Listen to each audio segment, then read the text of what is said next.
Good evening, everybody, and welcome to A Bard Stories. Well, we're going to continue on with the musicals this week. And in this one, from 1980, we have, Olivia Newton-John, Michael Beck, and in his final film role, Gene Kelly.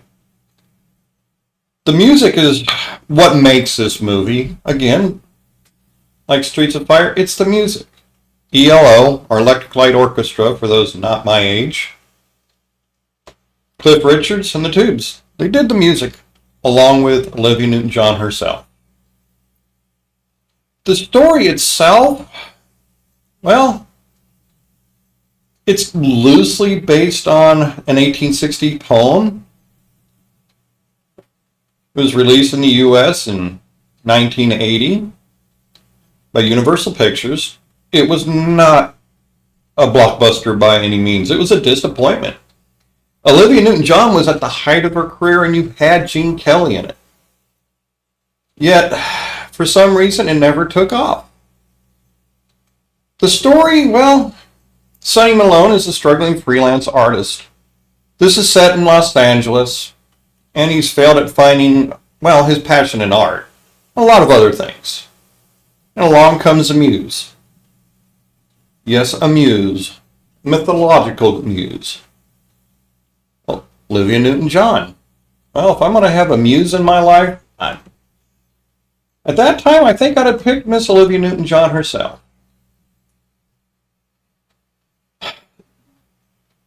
Sonny, he meets and befriends a musician, a former big band orchestra leader. For those of you that don't know what the big bands are, it was the 30s, 40s equivalent of rock and roll country, the big stuff of today, only much grander.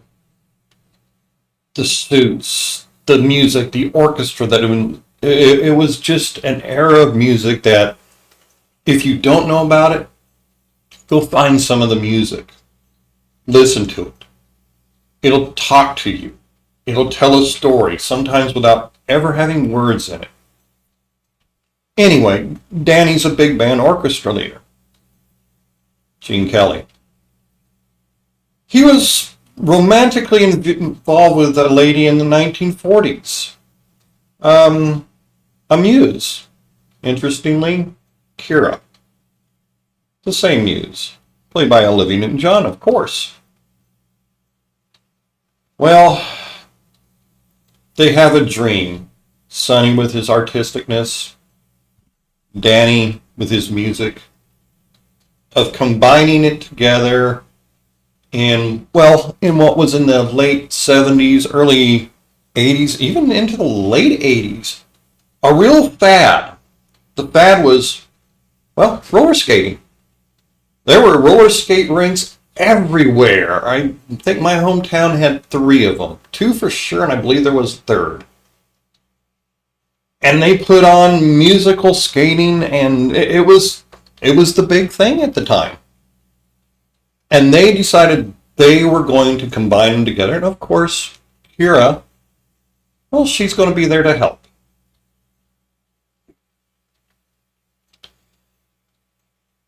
They keep pushing forward to it. They find this place, this, magical, mythical place, you might say. They buy it. And they convert it into Xanadu.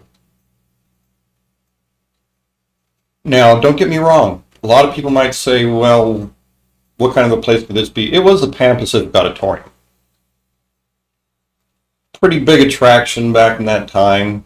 Don't know what kind of shape it's in anymore. I haven't been back to California in 20 plus years, but it was pretty spectacular in its day. And they built it. Throughout the movie, we get multiple songs being performed. Those songs you're seeing as I'm narrating what I remember from it. I haven't watched the movie in years, and I'm going to watch it after I do this review. I want to see how much of it I remember. Now, I must confess that 3 of the songs, well, they stick out all the time.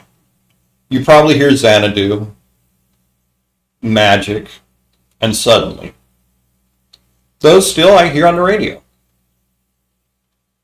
So, when I'm done with this, I'm going to rewatch it. I remember it being a entertaining film for a few hours on a Saturday. That's all I remember about it as far as how good it was. It wasn't bad to me. It's something I still love the soundtrack to. When I hear the music, I know what it's from. I am and always have been a big ELO fan to begin with. I've always liked Olivia Newton-John. She put on some great musicals. And let's face it, Grease? Come on.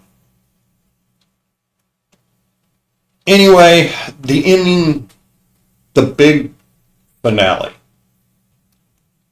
is everybody on roller skates at Xanadu. And we get the title song. It's pretty simple. What did it do in the box office? Well, let me look it up here.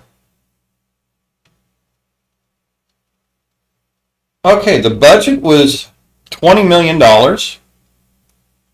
And the box office is $23 million.